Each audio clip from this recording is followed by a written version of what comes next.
So this here is a rabbet joint, or maybe a dado right here.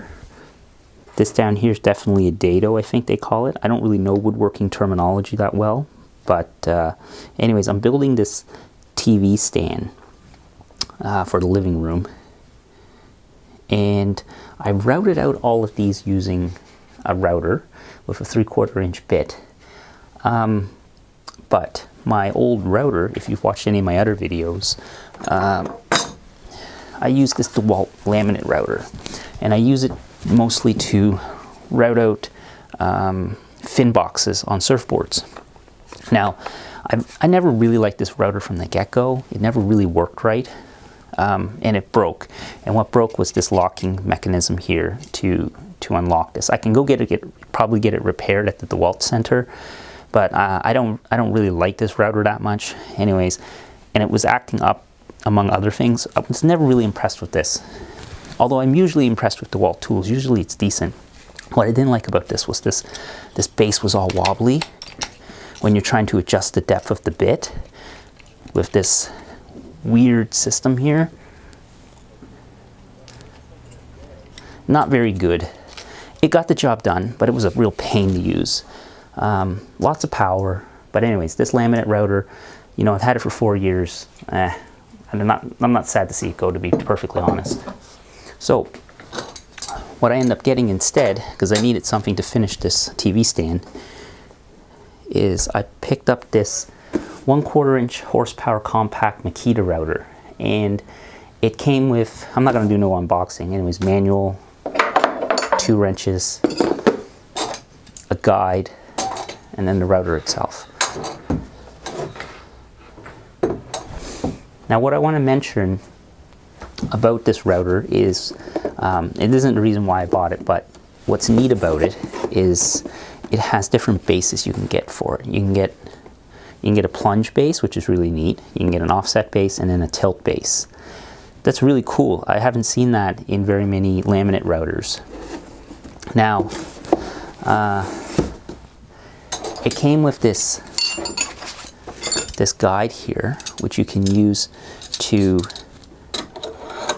attach. Let me see if I can readjust the camera here.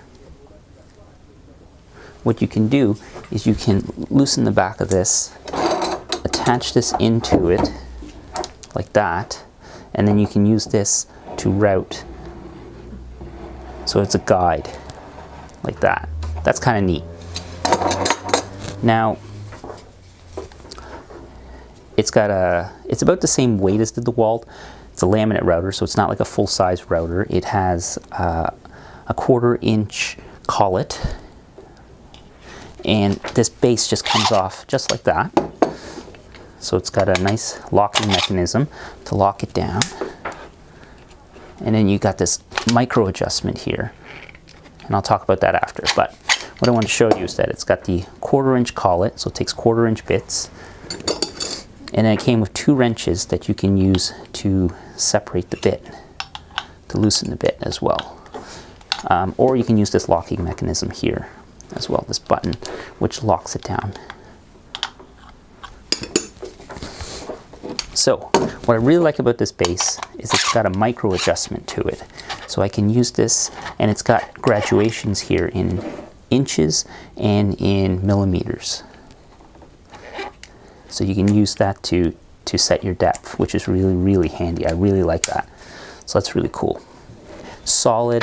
It's got some rubber grip here. It doesn't have an acrylic clear base or a Lexan clear base. Not a deal breaker for me, but some people like that. Now, when you start this, it doesn't just start. It's got a soft start system, unlike the Dewalt. The Dewalt had like this kick when you started it. It's just really, really archaic and just really primal almost. It's just, you turn it on and it just kicks.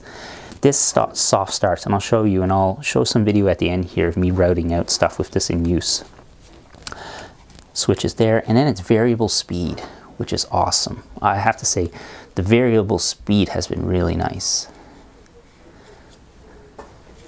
So overall, really, really great router. It wasn't that expensive. I think it came to maybe 150 Canadian. the other thing I should mention, right now it's like -5 out in the garage, and this cable that came with it is still flexible. Like, I don't know what they use for the rubber, but it's decent. Kind of a bonus if you work in a cold climate, I suppose. I don't know how many people would be routing out stuff in, you know, below 0, but it just happens that unfortunately that's what I have to work in right now.